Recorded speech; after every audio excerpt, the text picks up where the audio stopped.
Tradiciniai mašinai komplektas.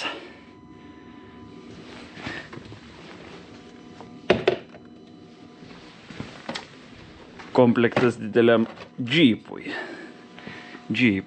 Keičiam tepalus, nes jau beveik laikas. 8000, man atrodo, pravažiuoti. Greit sukasi kilometrai pasirodo.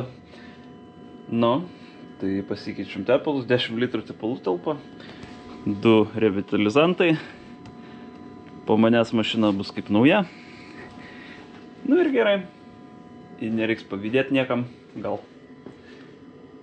Pavydės už tai, kad nenupirks nieks iš manęs tos mašinas, nes niekas jūs neparduos niekada. Kaip ir turėčiau paminėti, kad čia yra reklama Hado tepalų. Gerų tepalų. Mėgstu aš gerus dalykus.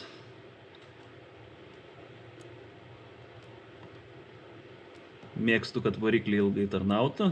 Kadangi aš eksploatuoju jos biškį rimčiau, biškį daugiau spaudžiu to pedalo, kur po dešiniai negu vairuotojas paprastas. Tai už tai reikia mylėti, pilti visokius gerus tepalus. Geras dalis dėti į mašiną, į automobilį ir tada jisai tarnaus mums galimai. Nebūtinai, visko būna gyvenime. Būna ir tik tai iš 3 karto veikianti daviklį atveža. Čia apie žemės ūkio techniką kalbu. Bet kas nuo mūsų priklauso, mes viską turim padaryti kuo geriau. Hado.lt. Ir revitalizantas. Būtinai keliauja į variklį kiekvieną kartą keičiant tepalus. Tepalai jau turi biškį revitalizanto. Kadangi variklis nėra naujas, metalas trinasi, sukasi, dyla.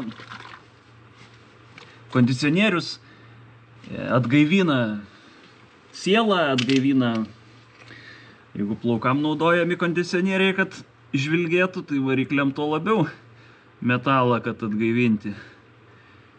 Iš karto panaudojus revitalizantą netgi garsas automobilio variklio darbo pasikeičia. Jeigu netikit, tai pabandykit, pamatysit. Tikrai automobilistai Hado jau naudoja ilgą laiką. Į sveikatą. Hado.lt. Ui.